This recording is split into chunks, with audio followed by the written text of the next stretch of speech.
কৃষ্ণ জয় গুৰু শঙ্কৰ সৰ্বগুণাকৰ যাকিৰি নাহিকে উপাম তুহাৰী চৰণকুৰেনো শতকোটি বাৰ এক কৰোৰ প্ৰণাম বাৰ এক কৰোৰ প্ৰণাম। কৃষ্ণ জয় গুৰু শঙ্কৰ আশা কৰিছোঁ আপোনালোক সকলো কুশলে আছে। ND24 প্ৰতিগৰাকী দৰ্শকক ধন্যবাদ জনাইছোঁ আৰম্ভণিতেই যে আমাৰ এটা নিয়মীয়া অনুষ্ঠান আমাৰ গুৰুগৃহৰ পৰা আৰম্ভ কৰা এই অনুষ্ঠানটিত আপোনালোকে ইমান সুন্দৰ সঁহাৰি আগবঢ়াইছে। ভাগৱতৰ এই যাত্ৰা ভাগৱত শাস্ত্ৰভাগীৰ সৰল পাঠ আৰু ব্যাখ্যাৰ এই প্ৰয়াস আমি কৰিছোঁ। এই অনুষ্ঠানটিত আপোনালোকৰ সহযোগিতাই আমাক কৃতাৰ্থ কৰিছে। আজি আমাৰ মাজত আৰু এগৰাকী ভাগৱত ব্যাখ্যাকাৰ উপস্থিত আছে। আপোনালোকে দ্বিতীয় স্কন্ধৰ প্ৰভু শ্ৰীকৃষ্ণৰ বৰ্ণনা তেখেতৰ মুখেৰে পাঠ আৰু ব্যাখ্যা শুনিলে। প্ৰায় শেষ অংশত আহি আমি উপস্থিত হৈছোঁ। ভাগৱতৰ দ্বিতীয় স্কন্ধৰ আমি সামৰণি মাৰিব লাগিব। শেষ অংশৰ পাঠ আৰু বৰ্ণনাৰ বাবে আমি আগবাঢ়িব বিচাৰিছোঁ। পাঠ আৰু ব্যাখ্যাৰ বাবে তেখেত সাজু হৈছে। লগত দুয়োগৰাকী সতীৰ্থ বাপ আছে। মই নাম আকৌ এবাৰ উল্লেখ কৰিছোঁ। অসমৰ এগৰাকী আগশাৰীৰ ব্যাখ্যাকাৰ বুলি ক'লেও হয়তো ভুল কোৱা নহ'ব। তেখেত হৈছে দেৱেন্দ্ৰ নাথ দাস বাপ। সহযোগিতা আগবঢ়াব আমাক ৰমেশ দাস বাপে। লগত আছে বিনোদ কুমাৰ নাথ বাপ। গতিকে আহক আজিৰ খণ্ডতে আমি আৰম্ভ কৰোঁ আৰু আজিৰ খণ্ডতে আমাৰ সামৰণি পৰিব ভাগৱতৰ দ্বিতীয় স্কন্ধৰ। কৃষ্ণ কৃষ্ণ কৃষ্ণ হৰি ৰাম কৃষ্ণ শংকৰ গুৰু হৰি ৰাম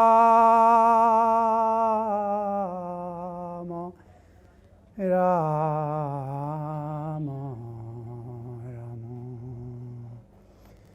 ৰাম হৰি ৰাম ৰাম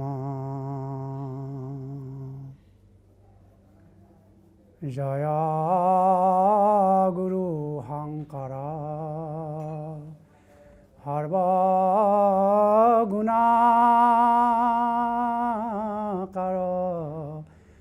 যাকেৰি নাহিকে উপাম তহাৰী চৰণকু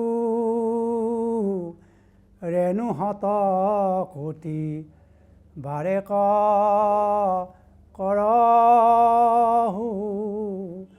প্ৰণাম বাৰে কৰহু প্ৰণাম ধ্যেয়ং সদা পৰিভৱঘ্নম অভীষ্টদহম তীৰ্থাস্পদং শিৱবিৰিঞ্চিনুতং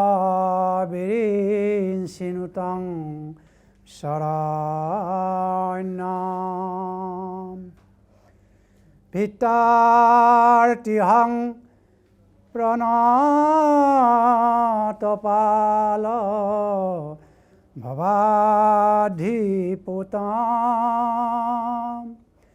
বন্দে মহাপুৰুষ তে চৰণাৰবিন্দ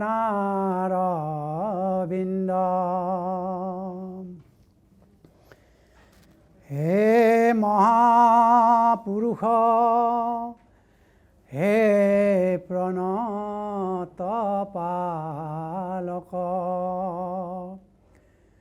সদা বন্দো তোমাৰেখে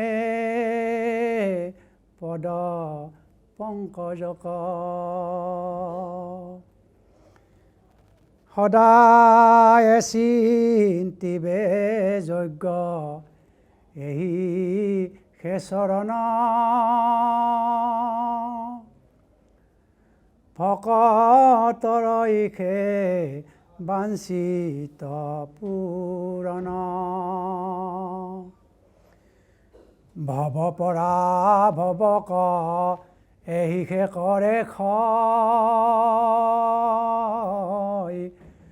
পৰম পবিত্ৰ ইটো তীৰ্থৰ আলয় মহাসুখময় ইটো দুখানি চৰণ ব্ৰহ্মাহৰে আকে শেষে বন্ত তত্ত্ব জানি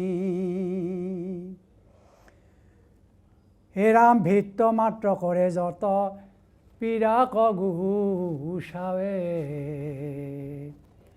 সংসাৰ সাগৰ তৰে ইখে মহানাৱে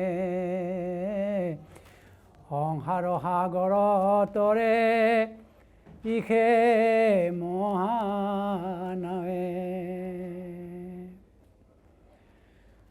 ধৰ্ম প্ৰজিত কৈতৱত্ৰ পৰম নিৰ্মৎসৰণং শতাং বৈদ্যং বাস্তৱমত্ৰ বস্তু শিৱৰং তাপত্ৰন্মূলনং শ্ৰীমদ্ভাগৱতে মহামুনিকৃতে কিং বা পৰৰীশ্বৰ সদ্য হৃদ্য বৰুদ্ধতে অত্ৰ কৃতিভি শুশ্ৰূষুভিস্তৎক্ষণাৎ নিগমকল্পতৰ গলিতং ফলং শুক মুখাত অমৃত দৱসংযুতম পিবত ভাগৱতং ৰসমালয়ং মুহুৰহ ৰসিকা ভূবিভাবুকা কৃষ্ণ কৃষ্ণ হৰি ৰাম পৰম শ্ৰদ্ধাভাজন বা বান্ধৱ আপোনাৰ হ'ব চৰণত আমি জয় জয়তে সেৱা জনাইছোঁ আজি আমাৰ ND24 টিভিৰ সৌজন্যত আমাৰ চাংমাই আয়োজনৰ অধ্যক্ষতাত এই পৰম পবিত্ৰ বৈকুণ্ঠৰ কল্পতৰু শ্ৰীমদ ভাগৱত শাস্ত্ৰ শ্ৰৱণ কীৰ্তনৰ যি অনুষ্ঠানৰ দীঘলীয়া অনুষ্ঠানৰ আয়োজন কৰিছে আৰু তাৰ কাৰণে এই সমস্ত কৰ্তৃপক্ষক আমাৰ ফালৰ পৰা ধন্যবাদ জনাইছোঁ পৰম পবিত্ৰ এই ভাগৱত শ্ৰৱণ কীৰ্তনৰ দ্বাৰাই সমস্ত মনুষ্যৰ পৰম গতি লাভ হ'ব আৰু আজি আমাক তৃতীয় দিনৰ বাবে পুনৰবাৰ এখেতসকলে নিমন্ত্ৰণ কৰি আনিছে আচলতে আমি ইমানৰ পাত্ৰ নহয় তথাপি আজি আমি এই দ্বিতীয় স্কন্ধৰ শেষ দুলৰিত শুকদেৱৰ দ্বাৰা ভাগৱত পুৰাণৰ 10 লক্ষণ সম্পৰ্কে আমি অলপ কীৰ্তন কৰি যাম আৰু অলপ ব্যাখ্যা কৰিবলৈ চেষ্টা কৰিম ইয়াত কিবা সুৰ সঞ্চাৰ শব্দ অৰ্থ ব্যাখ্যাই যদি কিবা ভুল ভ্ৰান্তি হয় সৰ্বদা সমৰীক্ষণ কৰি দিবলৈ আমি আপোনাসৱৰ চৰণত জয় জয়তে ক্ষমা ভিক্ষা মাগিছোঁ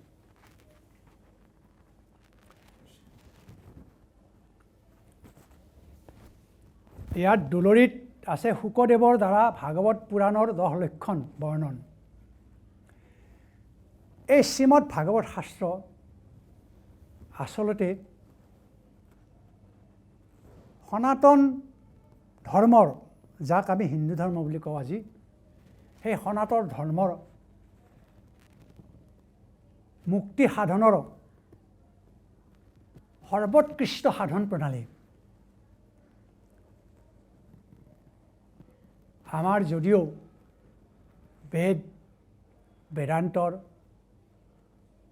বেদান্ত দৰ্শন গীতা আদি কৰি সমস্ত বেদৰ সাৰে তৈয়াৰী শাস্ত্ৰবিলাক আছে কিন্তু এই ভাগৱত শাস্ত্ৰ ই সবাতকৈ শ্ৰেষ্ঠ বুলি কোৱা হৈছে ইয়াক সেইকাৰণে এই ভাগৱতক মাহাত্ম্যত চাৰি সিদ্ধই কৈছে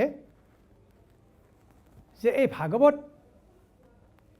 যেতিয়া কীৰ্তন কৰা যায় সেই কীৰ্তন কৰাৰ আগতে ভাগৱতৰ মাহাত্ম্য অলপ কীৰ্তন কৰিব লাগে কাৰণ চাৰি সিদ্ধই দেৱৰ্ষি নাৰদ আৰু সহস্ৰ ঋষি মুনিৰ আগত গংগাৰ পাৰত কৈছিল ভাগৱত পাঠৰ আৰম্ভণিতে কৈছিলে যে অথতে হে নাৰদ অথতে বৰ্ণতে অস্মাভি মহিমা সুখশাস্ত্ৰ জহ যস্য শ্ৰৱণ মাত্ৰেন মুক্তি কৰস্থলে স্থিতা অৰ্থাৎ হে নাৰদ, তোমাক এতিয়া আমি এই ভাগৱত কীৰ্তনৰ আগতে শ্ৰীমদ ভাগৱতৰ মাহাত্ম্য অলপ ক'ম। যি ভাগৱতৰ মাহাত্ম্য শ্ৰৱণ মাত্ৰেই ন শুনাৰ লগে লগে মুক্তি হাতৰ মুঠিত, মুক্তি কৰস্থলে স্থিতা। সেইকাৰণে যদি সম্ভৱ হয় ভাগৱতৰ মাহাত্ম্য অলপ ক'ব লাগে। এই ভাগৱতৰ মাহাত্ম্য ক'বলৈ গৈ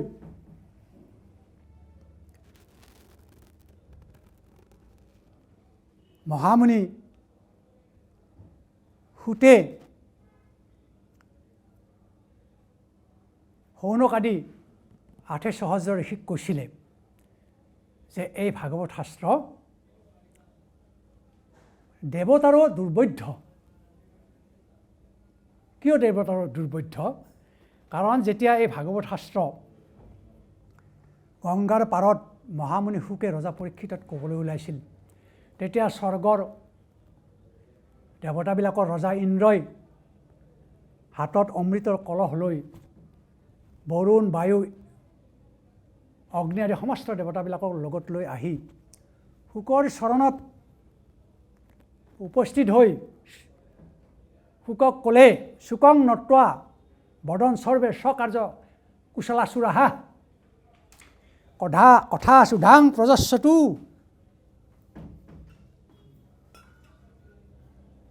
ক'লে যে হে মুনিবৰ, হে মহামুনি শুক, আপুনি এই অমৃতৰ কলহটো লওক আৰু আমাক ভাগৱত অমৃত আমাক দিয়ক। এই অমৃতৰ দ্বাৰা আপোনাৰ সাধন হ'ব কাৰ্য, অৰ্থাৎ যাৰ কাৰণে আপুনি এই আয়োজন কৰিছে পৰীক্ষিতৰ অমৰ হৈ যাব এই অমৃত খালে। গতিকে আপোনাৰ কাৰ্য সাধন হ'ল আৰু আমাক এই ভাগৱত অমৃত দিয়ক, আমাৰো কাৰ্য সিদ্ধ হ'ল। তেতিয়া শুকে মিচিকে হাঁহি মাৰি কৈছিল কি, কহ কথা লোকে কহ কাছ, অৰ্থাৎ মানে ক'ত এই ভাগৱত শাস্ত্ৰ আৰু ক'ত এই অমৃত, ক'ত কাছৰ এই বাচন বনোৱা বাচন বৰ্তন বনোৱা কাছ আৰু ক'ত হীৰা মুকুতাৰ মালা, গতিকে ইহঁতৰ লগত কি তুলনা হয়? এই বুলি মহামুনি শুকে দেৱতাবিলাকৰ ইন্দ্ৰৰ এই নিবেদন অগ্ৰাহ্য কৰিলে। কাৰণ দেৱতাবিলাক এই শ্ৰীমদ ভাগৱত শ্ৰৱণৰ শুনাৰ যোগ্য নহয়, তেওঁলোক অভক্ত। অভক্তাং তাং স বিজ্ঞায় ন দদৌষ কথামৃতম। শ্ৰীমদ ভাগৱতী বাৰ্তা সুৰানামপি দুৰ্লভা। দেৱতাবিলাক অভক্ত, তেওঁবিলাকে স্বৰ্গত নৰ্তকী সুৰা এই সমস্তবিলাকে তেওঁলোকৰ কাৰ্য অভক্ত, গতিকে তেওঁবিলাকে এই ভাগৱত শ্ৰৱণৰ যোগ্য নহয়। এই বুলি জানি মহামুনি শুকে তেওঁলোকৰ নিবেদন অগ্ৰাহ্য কৰিলে। সেইকাৰণে এই ভাগৱত দেৱতাৰো দুৰ্লভ বুলি কৈছে, দেৱতাৰো দুৰ্লভ। আৰু সেইহেন দুৰ্লভ ভাগৱত আমি মনুষ্যই পাই আমি যদি সেই ভাগৱত শ্ৰৱণ কীৰ্তন নকৰোঁ, আমাৰ দৰে আৰু কোন আছে দুৰ্ভাগ্য। এই ভাগৱত এনেধৰণে কৈছে, ভাগৱত মাহাত্ম্যত এনেধৰণে কৈছে, যতু ভাগৱতং শাস্ত্ৰং বাসয়ত অৰ্থত নিশম অহৰ্নিশম। যেটো ভাগৱতং শাস্ত্ৰং বাসয়ত অহৰ্নিশম জন্ম কৌটিকৃতং পাপং নশ্যতে নাত্ৰ সংশয়। অৰ্থাৎ যিয়ে এই শ্ৰীমদ ভাগৱত অহৰ্নিশ শ্ৰৱণ কীৰ্তন কৰে, তেওঁ কৌটি জন্মৰ সমস্ত পাপ বিনাশ হৈ যায়। আৰু যিজনে দুষ্ট প্ৰকৃতিৰ লোকে ভাগৱত শাস্ত্ৰ নুশুনে, কেতিয়াও শুনি পোৱা নাই, তেওঁক কি বুলি কৈছে যে আজন্ম মাত্ৰমপি যেন সঠেন কিঞ্চিত চিত্তং বিধায় চুক শাস্ত্ৰ কথা ন পিত্তা চাণ্ডাল বস্য খৰবদ্ধত তেন নিতং মিথ্যা সজন্ম জননী জনী দুখ ভাজা। অৰ্থাৎ যিজন দুষ্ট লোকে এই জগতত এবাৰৰ কাৰণে ক্ষণে সময়ৰ কাৰণে ভাগৱত শুনি নাপালে তেওঁ কি চাণ্ডাল খৰবত্ৰ গাধৰ সদৃশ গাধ আৰু চাণ্ডালৰ সদৃশ চাণ্ডাল বৰ্ষ খৰবত্ৰ তেনং মিথ্যা স্বজন্ম তেওঁলোকৰ মনুষ্য জীৱন বিছাই গৈছে মিথ্যা স্বজন্ম জননীৰ দুখ ভাজা তেওঁলোকে এই সংসাৰত আহিছিল কি কাৰণে তেওঁলোকৰ এই সংসাৰত অহাৰ কোনো অৰ্থ নাই একমাত্ৰ মাতৃক প্ৰসৱ বেদনা দিবৰ কাৰণেহে তেওঁলোকে এই সংসাৰত আহিছিল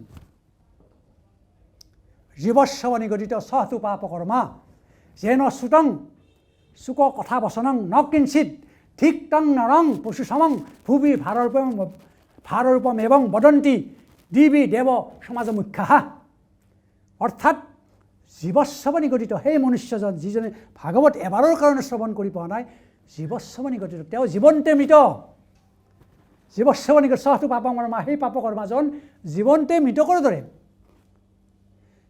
যিজনে এবাৰৰ কাৰণে এই সুকহস্ত শুনি নাপালে জীৱস্ব নিগদিত সহ পাপ কৰ্মা যেন শ্ৰুতং চুক কথা নবচন কিঞ্চিত ঠিক টং নৰং সেই মনুষ্যজন ধিক্কাৰ দিছে পশু সমাং পশুৰ সদৃশ সেই মনুষ্যজন পশুৰ সদৃশ ঠিক তৰং নৰং পশুৰ সদৃশ তেওঁ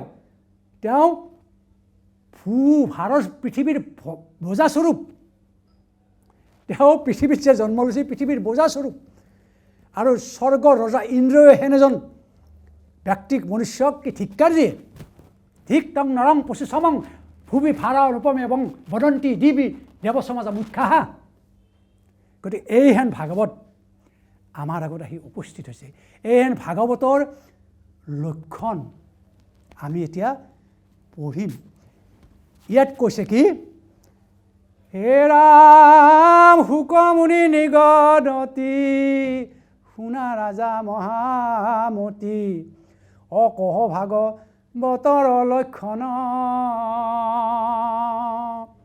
অপুৰুষৰ পায়া দৃষ্টি উপজে কাৰণ সৃষ্টি আকে স্বৰ্গ বোলে সাধু জন এই ৰাম ব্ৰহ্মাদি নানামত স্ৰজে চৰাচৰ যত ইহাকে বিসৰ্গ বুলি জান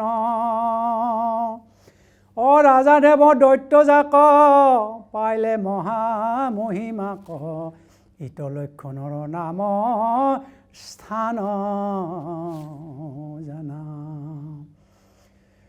হে ৰাম মহাপাপী ভক্ত হয় তাকো কৃষ্ণে নিস্তাৰয় জানা ৰাজা এহিতো পহন মহন্তৰ কোপে আখি হয় দুৰ্বাসনা ৰাখি উটি বুলি কৰি ইল বৰ্ণন হে ৰাম যিটো হয় পুণ্যভাগী সাধুৰ কৃপাক লাগি কায় বাকে কৰক যতন তেবে কৃষ্ণ পাৱে ৰতি বাঢ়িবে প্ৰেম ভক্তি তৰিবে ক দুৰ্ঘৰম ৰণ শুকে ক'লে হে ৰাজা ভাগৱতৰ 10 লক্ষণৰ কথা তুমি শুনা পুৰুষৰ পায়া দৃষ্টি পুৰুষ মানে প্ৰভু ভগৱন্ত পুৰুষৰ দৃষ্টি পাই অৰ্থাৎ ভগৱন্তৰ প্ৰভুৰ পৰা যিবিলাকৰ সৃষ্টি হয় সেই সমস্তক কি বুলি কৈছে স্বৰ্গ বুলি কৈছে সাধুজনে সেইবিলাকক স্বৰ্গ বুলি কৈছে আৰু ব্ৰহ্মা আদি যিসকল দেৱগণে যিবিলাক সৃষ্টি কৰে সেইবিলাকক কি কৈছে বিসৰ্গ বুলি কৈছে চৰাচৰ যত জীৱ আদি ব্ৰহ্মাই সৃষ্টি কৰে সেইবিলাক বিসৰ্গ বুলি কৈছে ৰাজা দেৱতা দৈত্যবিলাকক যিবিলাকে যি স্থান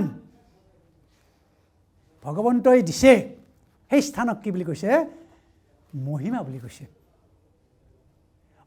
যি মহিমা দিছে যি স্থান দৈত্যবিলাকক যিবিলাক মহিমা দিছে সেই মহিমাক স্থান বুলি কৈছে তাৰপিছত মহাপাপী হ'লে ভগৱন্তক ভক্তি কৰি যিবিলাক ভগৱন্তৰ কৃপা পাই গতি পাইছে তাকে কি বুলি কৈছে? পোষণ বুলি কৈছে। মহাপাপীবিলাক ভগৱন্তৰ কৃপা পায়। অপিত ভগৱন্তই সেইকাৰণে গীতাত কৈছে অপি চেৎসু দুৰাচাৰ ভজতে মামন্য ভাগ সাধুৰেব স্বমন্তব্য সম্যক ব্যৱহৃত হিস। অতি মহাদুৰাচাৰী যদি মোক ভজে তেওঁ সাধু বুলিয়ে গণ্য হ'ব। আন ক্ষুদ্ৰ দেৱতাটো যদি মতি মহাদুৰাচাৰ কৰে আমাতো ভকতি সেহিষে পৰম সাধু জানা মহা হয় যিহেতু আমাকো মাত্ৰ কৰিলে নিশ্চয়। এতেকে নচয়ে পাপে পুণ্য কলে বৰ মুক্তিৰ পৰম পাত্ৰ হৈ সেইটো নৰ। অৰ্থাৎ মহাপাপীজনৰ দুৰাচাৰী যদি ভগৱন্তক ভকতি কৰে তেতিয়াহ'লে তেওঁৰ গতি মুক্তি মহাজন বুলি কৈছে। ভাগৱততো কৈছে, গীতাতো কৈছে অপিছেদ দুৰাচাৰ। নৱম অধ্যায়ত গীতাত তাকে কৈছে যে মাংহি পাৰ্থ বেপাশ্চিত যেপি সুপাপজনয় স্ত্ৰীয় বৈশ্যস্তথা শুদ্ৰাষ্টেপি জান্তি পৰাংগতিম। অৰ্থাৎ মোট শৰণ লৈ মাং বেপাশ্চিত মোক শৰণ লৈ যিজনাই মহাপাপী দুৰাচাৰী স্ত্ৰী শূদ্ৰ বৈশ্য মোট যদি শৰণ লয় তেওঁ কি পৰম গতি লাভ কৰে। গতিকে তাকে কৈছে যে সেই মহাপাপীও ভগৱন্ত কৃষ্ণক মানে সেৱা কৰি ভকতি কৰি মুক্তি লাভ কৰে, তাকে পোষণ বুলি কৈছে। তাকে মহাপাপী ভক্ত হয়। সেই মহাপাপীৰ ভক্ত হয়। কিন্তু কেনেকৈ ভক্ত হয়? ক্ষিপ্ৰং ভৱতত ক্ষিপ্ৰং গীতাত কৈছে ভগৱন্তই ক্ষিপ্ৰং ভৱতী ধৰ্মাত্মা মানে তৎক্ষণত সেইজনে যেতিয়া মোক এবাৰ ভক্তি কৰি জানিলে মই পৰম ঈশ্বৰ বুলি তেওঁলোকে ক্ষিপ্ৰং ধৰ্মাত্মা হয়। তাৰপিছত কৈছে কি মহাকোপে আতি হৈ দুৰ্বাসনা ৰাখি উঠি বুলি কৰিলেও বৰ্ণনা। মহন্তৰ কোপে শুনিছেনে? মহন্তৰ কোপত মনুষ্যৰ দুৰ্বাসনা হয়। দুৰ্বাসনা আৰু সুবাসনা এই দুটা কি বস্তু? মাধৱ পুৰুষে তেওঁৰ ঘোষাত লিখিছে হে ৰাম সুবাসনা দুৰ্বাসনা দুই বন্ধৰ মক্ষৰ মূল হেতু অশুনা যেন মতে পুৰুষত উপজয় সন্তৰ কৃপাত সুবাসনা সুখে পাৱে পুৰুষক হৈ দুৰ্বাসনা পুৰুষৰ মন কপট। সন্তৰ মন কপট হৈ দুৰ্বাসনা সন্তৰ মন কপট। অৰ্থাৎ সুবাসনা আৰু দুৰ্বাসনা এই দুটা। সুবাসনা পালে আপুনি মুক্তি আৰু দুৰ্বাসনাই বন্ধৰ কাৰণ। সুবাসনা কেতিয়া হয়? সুখে পুৰুষে পায় যেন মতে সন্তৰ কৃপাত সুবাসনা পায় আৰু সন্তৰ খঙত দুৰ্বাসনা হয়। শংকৰ খঙত দুৰ্বাসনা হয়। দুৰ্বাসনা হ'লে কি হয়? বন্ধ হয়। আৰু সন্তৰ কৃপাত সুবাসনা হয়। সুবাসনাৰে কি হয়? মুখ্যৰ কাৰণ হৈ যায়। তাকেই ইয়াত সুন্দৰভাৱে কৈছে যে সন্তৰ কোপে আহি হৈ দুৰ্বাসনা ৰাখি সন্তৰ কোপ ভকতে যদি কৰবাক খং কৰিছে দিগদাৰ। সেইকাৰণে ভকত দ্ৰোহী হ'লে মনুষ্যৰ মানে ভগৱন্তেও মানে সেইটো হেৰি নকৰে, মানে উপাসম নহয় তেওঁৰ। ভগৱন্তই উপাসম নকৰে যদি ভকতৰ দ্ৰোহ কৰে। ভগৱন্তই কৈছে যদি মোকো দ্ৰোহ কৰে তথাপি মই তেওঁক ক্ষমা কৰিব পাৰোঁ, কিন্তু ভকত দ্ৰোহীক মই কোনোমতে ক্ষমা কৰিব নোৱাৰোঁ। সেইকাৰণে কৈছে যে সাধুৰ কৃপা, সেইকাৰণে যিটো সেই পুণ্য ভাই সাধুৰ কৃপাক লাগি সদায় যত্ন কৰিব লাগে। কাৰণ সাধু দেৱত তীৰ্থ কৰি ভকতেহে বৰ, ভকতক ভজিলে গুচয় কৰ্মজৰ।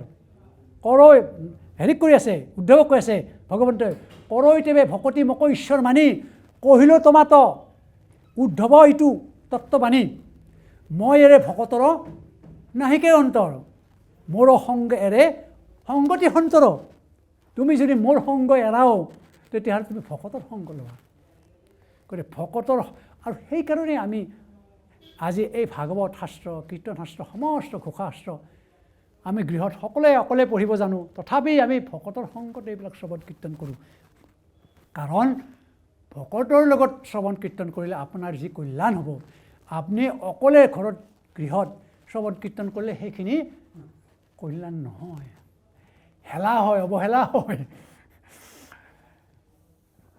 তাৰপিছত কৈছে কি এৰা মনু মনু পুত্ৰ ছয় তাসম্বাৰ ধৰ্ম হয় মন্বন্তৰ ইহা কেৱলয় বিষ্ণু বৈষ্ণৱৰ কথা প্ৰকটিক হয় যথা এহি এইখান কথা কয় হয় অজগত উদৰে ধৰি শয়ন কৰন্ত হৰি নিৰোধন কহিল স্বৰূপ চাৰি মিছা মায়াময় নিজ ব্ৰহ্ম ৰূপ হয় মুকুতি বুলিও তাকে ভূপ অৰ্থাৎ ইয়াত কৈছে তাৰপিছত যে মনুপুত্ৰ ছয় এই ভাগৱত 10 লক্ষণৰ ক'বলৈ গৈ কৈছে কুমুনিয়ে ৰজা পৰীক্ষিতত যে মনু আৰু মনুৰ পুত্ৰ ছয় অৰ্থাৎ মন্নান্তৰ তাকে মন্নান্তৰ বুলি কৈছে মনু মানে ব্ৰহ্মাৰ পুত্ৰ মানে আমাৰ মনু আমাৰ পিতৃ ব্ৰহ্মা আমাৰ পিতামহ বুলি কওঁ আমাৰ পোনে পোনে পিতৃ হ'ল মনু স্বয়ম্ভৱ মনু আমি স্বয়ম্ভৱ মনুৰ পুত্ৰ এতিয়া এই স্বয়ম্ভৱ মনু মানে পিছত আন এটা মনু আহে সেইটোকে মন্বন্তৰ বুলি কৈছে তাকে কৈছে যে সেইটোৱে মনু পুত্ৰ ছয় তাসম্বাৰ ধৰ্ম মন্বন্তৰ তেওঁলোকৰ যি ধৰ্ম সেইটোৱে মন্বন্তৰ তাৰমানে এটা মনু আহিলে তেওঁ কিমান বছৰ জীয়াই থাকে তেওঁ এজন মনু মানে এনেধৰণৰ ব্ৰহ্মাৰ এটা দিনত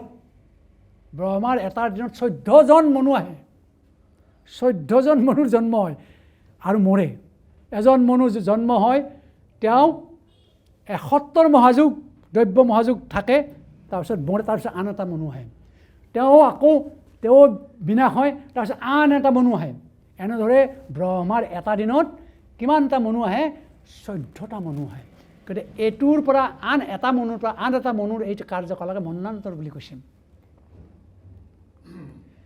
এই মনুৰ মানে এনেধৰণৰ যে মনু আমাৰ এতিয়া কি মনু চলি আছে বৰ্তমান আমাৰ স্বয়ম্ভৱ মনুৰ সময় আচলতে প্ৰথম মনু আছিল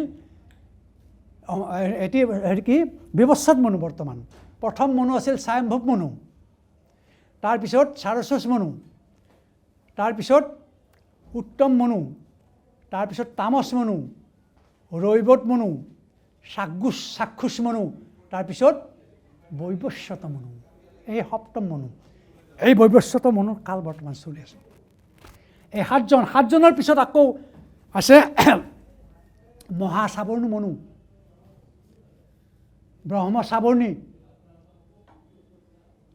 দক্ষ সাৱৰ্ণী ৰুদ্ৰ সাৱৰ্ণী দেৱ সাৱৰ্ণী ইন্দ্ৰ সাৱৰ্ণী আদি কৰি মানে আৰু 7জন মনু এই ব্ৰহ্মাৰ এটা দিনত এই 7জন মনু এই 14জন মনু মৰে আৰু জন্মগ্ৰহণ কৰে তাৰমানে এটা মনুৰ কাল 71 মহাযুগ কিমান 71 মহাযুগ এটা মহাযুগত কিমান দিন এটা মহাযুগত 4টা যুগ থাকে কি কলি দ্বাপৰ সত্য আৰু ত্ৰেতা এই 4টা মহাযুগ কিমান বছৰ থাকে মানে কলিৰ যুগত থাকে 4,032 4,32,000 সময় এটা কলিৰ বয়স আৰু দ্বাপৰৰ বয়স কিমান 8,64,000 তাৰপিছত ত্ৰেতাৰ কিমান হ'ব ত্ৰেতাৰ হ'ব 12,96,000 বছৰ তাৰপিছত সত্যৰ কিমান হ'ব 17,28,000 বছৰ, অৰ্থাৎ গোটেইখিনি মিলি মানে এই 4টা যুগ লগ লাগি এটা মহাযুগ হয়। 43,20,000 বছৰ হৈছে মুঠতে, অৰ্থাৎ 43,20,000ত এটা মহাযুগ। এনে 100টা মহাযুগত মানে ব্ৰহ্মাৰ কি এটা দিন, একদিন। 1000 মহাযুগত ব্ৰহ্মাৰ একদিন, একদিনৰ পিছত ব্ৰহ্মা কি পৰে, শুই পৰে। শোৱাৰ লগে লগে জগত বিনাশ হৈ যায়। সমস্ত জগত ব্ৰহ্মা আদি কৰি সমস্ত এই হেৰিবিলাক ব্ৰহ্মা আদি কৰি ভগৱন্তৰ উদৰৰ স্থিতি লয় শোৱাৰ সময়ত। আকৌ মানে 1000 বছৰত ব্ৰহ্মাই শুব।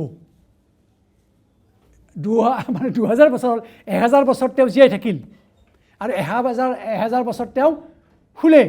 এই 2000 বছৰ, এই 2000 বছৰকে এটা কল্প বুলি কয়। আমাৰ যে কল্প বুলি কয়, এটা কল্প বুলি কৈছে। এই 2000 বছৰ মূৰত ব্ৰহ্মা আকৌ সাৰি পাই আকৌ জগতৰ নতুনকৈ সৃষ্টি কৰিছে। এতিয়া তাকেই কৈছে যে মনু এই মন্বন্তৰ এটি আৰু প্ৰতিটা মনুৰ কাল হ'ল 71 মহাযুগ। আৰু কৈছে কি বিষ্ণু বৈষ্ণৱৰ কথা প্ৰকৃতি কোৱা যথা এইটো ঈশান কাক বুলি কৈছে, বিষ্ণু বৈষ্ণৱৰ কথা।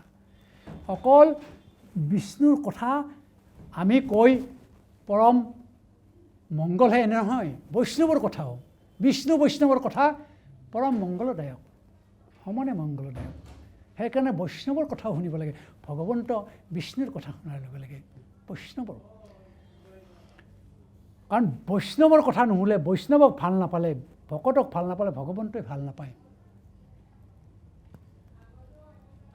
ভগৱন্তই ভাল নাপায়। আপুনি ভগৱন্তক যিমান সেৱা নকৰে কওক, আপুনি যদি ভকতক সেৱা নকৰে তেওঁ ভাল নাপায়। এই হ'ল কথা।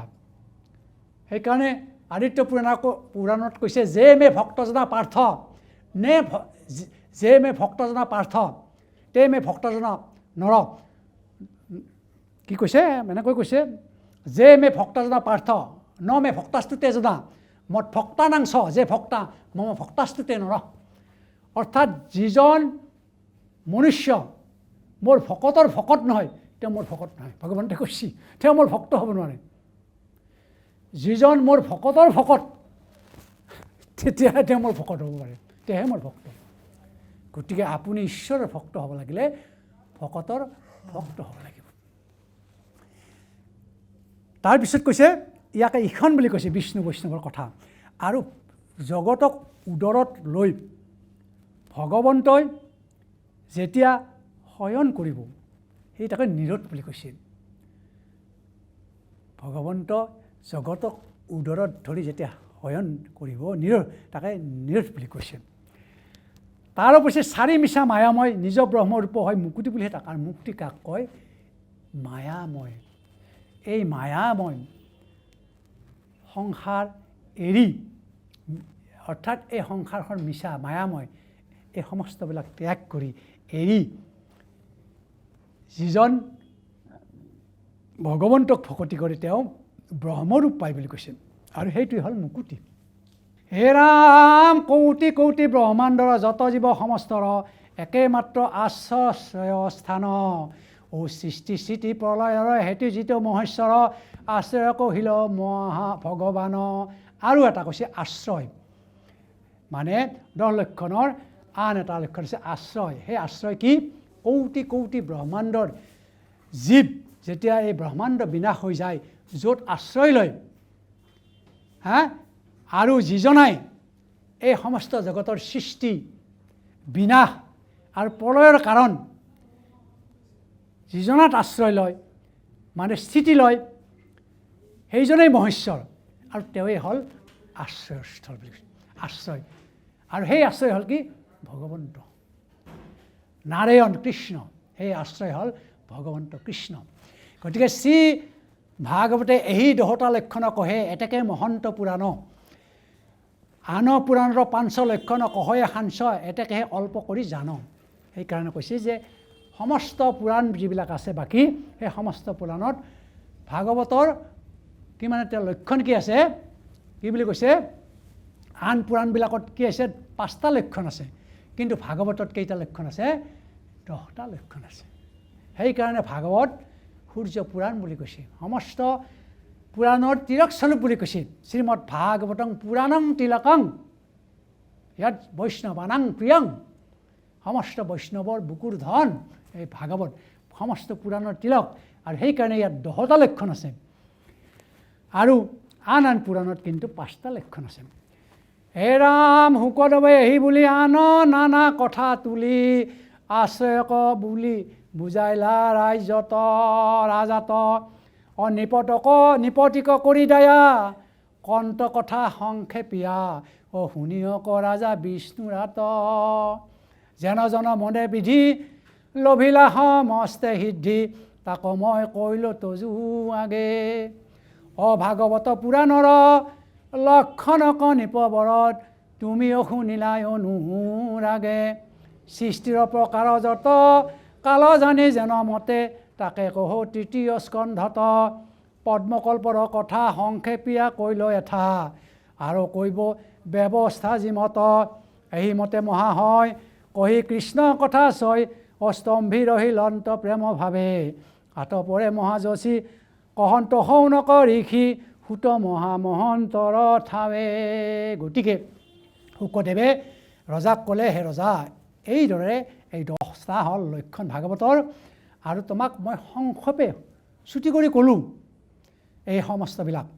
আৰু ভাগৱতৰ এই লক্ষণৰ সৃষ্টিৰ প্ৰকাৰ যিবিলাক আছে এই সমস্তবিলাক তুমি তৃতীয় স্কন্ধত তোমাক মই ক'ম, আৰু পদ্মকল্পৰ কথা সংক্ষেপ কৰিহে মই ইয়াত ক'লোঁ, সম্পূৰ্ণভাৱে কোৱা নাই। গতিকে এই সমস্তবিলাক মই তৃতীয় স্কন্ধত ক'ম। এইভাৱে কৈ প্ৰেমভাৱে মনত প্ৰেম ভাৱ আনি তেওঁ শুকমুনিয়ে মানে মৌন হৈ ৰ'ল। আৰু তেতিয়া বিদুৰ মহন্ত প্ৰথম স্কন্ধৰ কথা কহিছা সি হ'ব কথা ব্যাসসূত বিদুৰ মহন্ত গৃহবাসে সবে চাৰি বন্ধু বান্ধৱক এৰি তীৰ্থক্ষেত্ৰ কৰিবে লৈলন্ত মৈত্ৰ সহিতে আন সংগে ভৈলা কোনো স্থান কিবা পুছিলন্ত পায়া লাগ। অৰ্থাৎ ইয়াতে কি কৈছে, প্ৰথম স্কন্ধৰ কথা এনেধৰণে কোৱাৰ পিছত ব্যাসৰ সুত মহামুনি ব্যাসৰ সুত বিদুৰক মহন্ত তেওঁ কিদৰে গৃহবাস এৰি বন্ধু বান্ধৱক এৰি তীৰ্থক্ষেত্ৰ গ'ল, এই সমস্তবিলাক মৈত্ৰৰ পৰা জানিব পাৰিব। মৈত্ৰৰ সৈতে তাৰ সংগে আৰু মৈত্ৰৰ সংগত কেনেকৈ এইবিলাক তেওঁৰ ভেদ হ'ল, আৰু মৈত্ৰক কি কি সুধিলে, এইবিলাক কথাও আমাক কোৱা। এই বুলি মহামুনি শৌনকে সুতক সুধিলে, আৰু মৈত্ৰেয়েনো কি কি কথা ক'লা হস্তিনাপুৰৰ সেই মহাভাগক, এইবিলাক কোৱা। দুষ্টজ বান্ধৱ যত কিবা সেইটো এৰিলন্ত কহিও তাহাৰ কাৰণ বৈষ্ণৱৰ কথা চৈ শুনিবাক যোগ্য হয় ইহে আমাহাৰ মহাধন। মানে সমস্ত বান্ধৱ এৰি তেওঁ কি কাৰণে এইবিলাক তেওঁ গুচি গ'ল। গতিকে তেওঁ পৰম বৈষ্ণৱ, তেওঁৰ কথা আমি শুনিবৰ বৰ ইচ্ছা, আৰু বৈষ্ণৱৰ কথা শ্ৰৱণেই হ'ল আমাৰ মহাধন। গতিকে এইবিলাক কথাও আমাক এতিয়া কোৱা, আৰু ভগৱন্ত কৃষ্ণক কেনেকৈ পালে সেইটোও কথা কোৱা। সংসাৰৰ যত তাপ এৰাই থাকো ভাৱ শুনি হৰি চৰিত্ৰ উৎসৱ। আৰু এইবিলাক কথা ঈশ্বৰৰ কথা শুনি আমি সংসাৰৰ তাপ এৰাই থাকোঁ, হে ভাৱ আমাক এইবিলাক তুমি কোৱা। এই বুলি শৌনকে সুতক নিবেদন জনাইছে। এ ৰাম শৌনকৰ প্ৰশ্ন চয় শুনি সুত মহাশয় প্ৰশংসিয়া বুলিলা বচন কৃষ্ণ কথা মহাৰত্ন শুনিবে তেকে যত্ন ধন্য ধন্য তোমাৰ জীৱন তুমি পুছিলা যত পৰীক্ষিত সেই মত শুক আগে পুছিলা সংশয় শুক স্মৰি হৰি পাব হুয়া আতি প্ৰেম ভাৱ প্ৰশ্ন কথা কহিলা নিশ্চয় পৰীক্ষিত মহাভাগে যেন মতে অনুৰাগে কৃষ্ণ কথা কৰিলা শ্ৰৱণ তুমি হ'ব সেইমতে শুনিয়ক এক চিত্তে কৃষ্ণ কথা পৰম গহন। এই বুলি সুত সন্ত প্ৰেমে স্তম্ভী ৰহিলন্ত কৃষ্ণৰ চৰণে দিয়া মতি দ্বিতীয় স্কন্ধৰ কথা 10 অধ্যায়ৰ কথা এই মানে পহিলা সমাপতি সুতে এইদৰে ক'লে যে হে শৌনক এই সমস্তবিলাক কথা পৰীক্ষিতক মহামুনি সুকে সমস্ত কথা ক'লে আৰু কৰি তেওঁ পৰীক্ষিত মহাভাগ প্ৰেমত কৃষ্ণ প্ৰেমত মানে মত্ত হৈ পৰিল আৰু সেইদৰে তোমালোকেও আজি মই এই কৃষ্ণৰ কথা ক'লোঁ কৃষ্ণৰ কথা অতি গহন অতি গহীন গতিকে এই সমস্তবিলাক প্ৰেমৰ সৈতে কৃষ্ণৰ চৰণত মতি শ্ৰৱণ কৰিব লাগে আৰু এই হ'ল 10 অধ্যায়ৰ কথা এতিয়া দুলৰী কবিৰ উপদেশ এইখিনিয়ে হ'ল কবিৰ উপদেশ কৃষ্ণ মানে কৃপালু গুৰুজনাৰ উপদেশ হে ৰাম হে কৃষ্ণ দেৱ পৰি কৰ হেব তুমি মোৰ নিজ স্বামী হৃদি থাকি হৃদয়ত শিখাই লাজি মত তাহাক ৰচিলোঁ আমি মই আতি জ্বৰ ইটো কথা বৰ তুমি সি চৈতন্য হৰি নচো আজি মতে নাচ হেহি মতে তজু আজ্ঞা শিৰে ধৰি কৃষ্ণ লীলাশয় যি কিছু উদয় কৰিল তজু কৃপাত তাক সমৰ্পিল নিজ দাস ভৈল কৰা কৃপা জগন্নাথ ভিত্ত বুলি ধৰা দোষ পৰিহৰা অধমময় ভাগী তোমাৰ চৰণে পখিলো শৰণে প্ৰেম ভকতিক লাগি হে কৃষ্ণ গুৰুজনাই কৈছে হে প্ৰভু তুমি মোৰ স্বামী তোমাৰ চৰণত মই শতবাৰ সেৱা কৰিছোঁ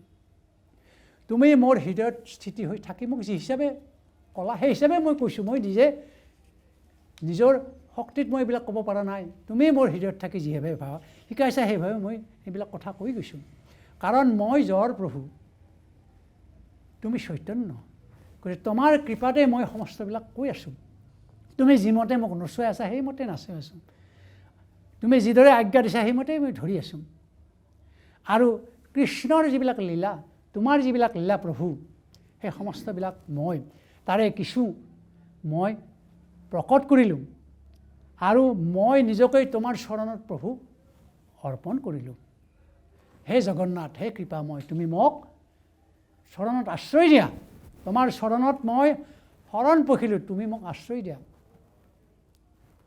এই বুলি কৃপালু গুৰুজনাই তেওঁৰ ওচৰত ভগৱানৰ চৰণত শৰণ পখিলে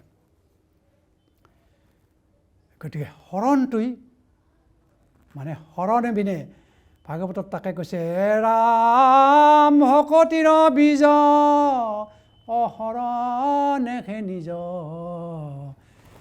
প্ৰেমানন্দ তাৰ ফল হে ৰাম শৰণ বিনাই ভকতি কৰয় যেন আৱা ঘতে জল শৰণ বিনাই ভক্তি মিছা শৰণ নিশ্চয় কৰি ল'ব লাগে শৰণ ল'লে ভগৱন্তই মানে পাপীৰো পাপীক কৃপা কৰে কীৰ্তনত তাকেই লিখিছে সদায় এৰিল আচাৰ ধৰ্ম যাৰ কিছু নভৈলে ক জাত কৰ্ম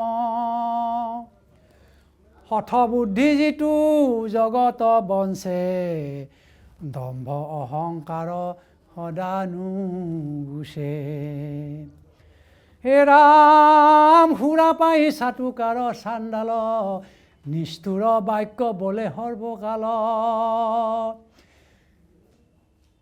পুত্ৰ দ্বাৰা ধন আতেহে ৰতি সিহব হৈ পাপত ৰণ যদি হৰিপদে লৈ শৰণ পাপৰ পাপী যদি ভগৱন্ত কৃষ্ণত শৰণ লয় তেওঁ লগ গতি মুক্তি পায় এৰা নকৰিবা সদ্ম মনে পাদ পদ্ম মুখত ৰোক নাম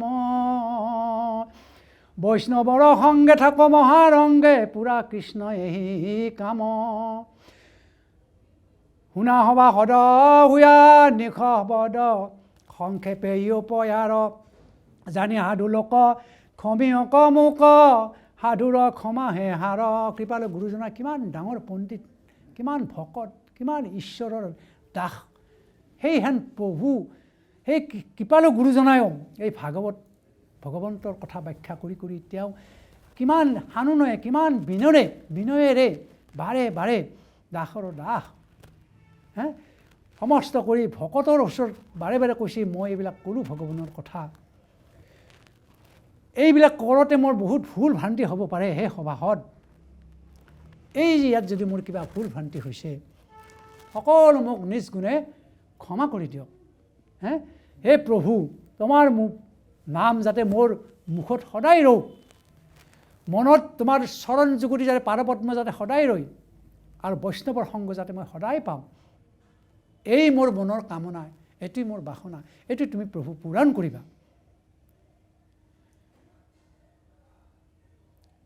হে ৰাম, যিজনে নজানি বোলে নিন্দাবাণী, সিও মোৰ উপকাৰী।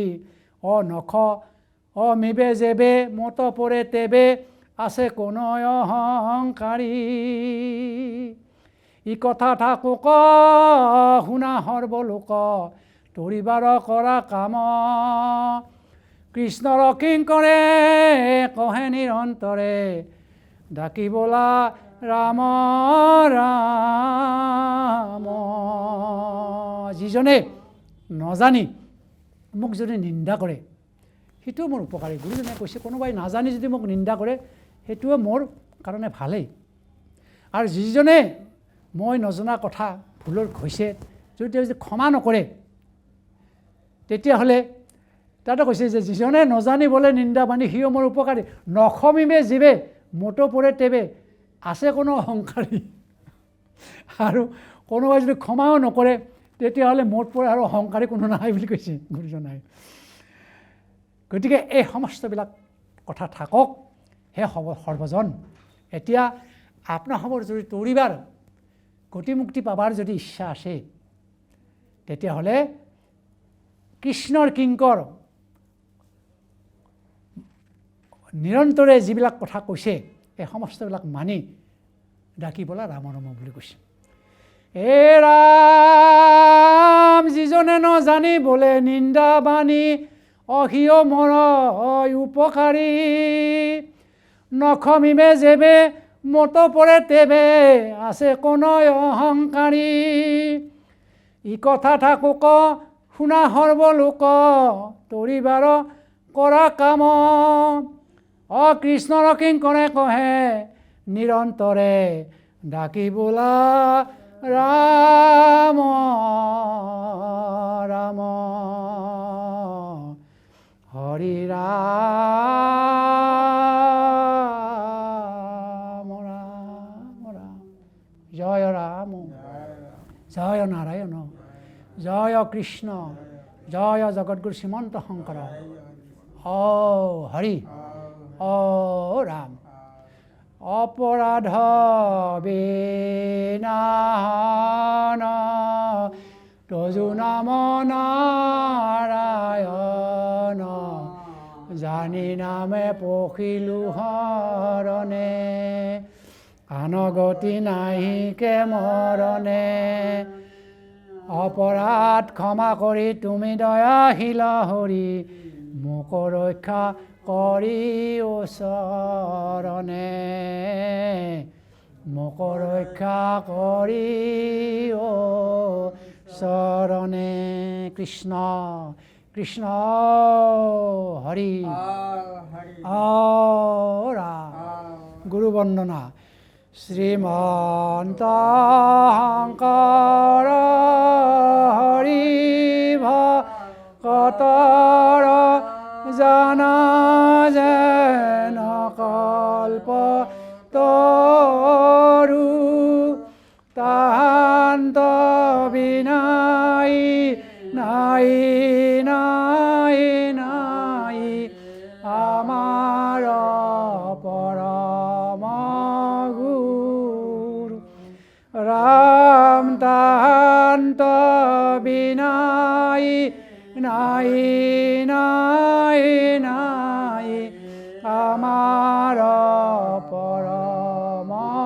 গুৰু কৃষ্ণ কৃষ্ণ হৰি ৰাম কৃষ্ণ পৰম শ্ৰদ্ধাভাজন বা বন্ধৱ আজি আমাৰ প্ৰভু ভগৱন্তৰ কথা শ্ৰীমদ ভাগৱত শাস্ত্ৰ আমি এইখিনিতে সমাপ্তি কৰিলোঁ আৰু এইখিনি সমাপ্ত কৰি ইয়াত যদি কিবা ভুল ভ্ৰান্তি হৈছে সৰ্বদা সমৰীক্ষণ কৰিবলৈ আমি পুনৰবাৰ আপোনালোকৰ চৰণত ক্ষমা ভিক্ষা মাগিছোঁ কৃষ্ণ কৃষ্ণ হৰি ৰাম কৃষ্ণ শ্ৰীমন্ত শংকৰ হৰি ভকতৰ জানা যেন কল্পতৰু তাহান্ত বিনাই নাই নাই নাই আমাৰ পৰম গুৰু ইমান সুন্দৰকৈ পাঠ আৰু ব্যাখ্যা আগবঢ়ালে আমি কৃতজ্ঞতা জনাইছোঁ বাপগৰাকীলৈ আৰু ইয়াৰ লগে লগে আমাৰ দ্বিতীয় স্কন্ধৰ সামৰণি পৰিছে ধাৰাবাহিক এটি অনুষ্ঠান আমি প্ৰয়াস কৰিছোঁ যে গোটেই ভাগৱত শাস্ত্ৰভাগীৰ সম্পূৰ্ণ পাঠ আৰু বৰ্ণনা আমাৰ এই অনুষ্ঠানটিৰ জৰিয়তে হওক পাঠ আৰু ব্যাখ্যা আমি এক প্ৰচেষ্টা আগবঢ়াইছিলোঁ সেই প্ৰচেষ্টাৰ আজি আমি দ্বিতীয় স্কন্ধৰ সামৰণি অংশত উপস্থিত হ'লোঁ ইতিমধ্যে দ্বিতীয় স্কন্ধৰ সম্পূৰ্ণ বৰ্ণনা আগবঢ়ালে কেইবাগৰাকীও বাপে আমাৰ এতিয়ালৈকে প্ৰথম স্কন্ধ আৰু দ্বিতীয় স্কন্ধলৈকে আমাক যিকেইগৰাকী বাপে আমাৰ এই অনুষ্ঠানটিত সহযোগিতা আগবঢ়ালে প্ৰতিগৰাকীলৈ আমি কৃতজ্ঞতা জনাইছোঁ আৰু ND24 প্ৰতিগৰাকী দৰ্শকলৈ আমি সেৱা জনাই আজিৰ খণ্ডটিৰ পৰা বিদায় ল'ব লাগিব কাইলৈ একে সময়তে আপোনালোকক লগ পোৱাৰ প্ৰতিশ্ৰুতিৰে আজিৰ অনুষ্ঠানটিৰ পৰা বিদায় লৈছোঁ কাইলৈৰ পৰা আৰম্ভ হ'ব ভাগৱত শাস্ত্ৰভাগীৰ তৃতীয় স্কন্ধ চাবলৈ নাপাহৰিব বিশ্বাসে মিলয় হৰি ভালে থাকক সকলো কৃষ্ণ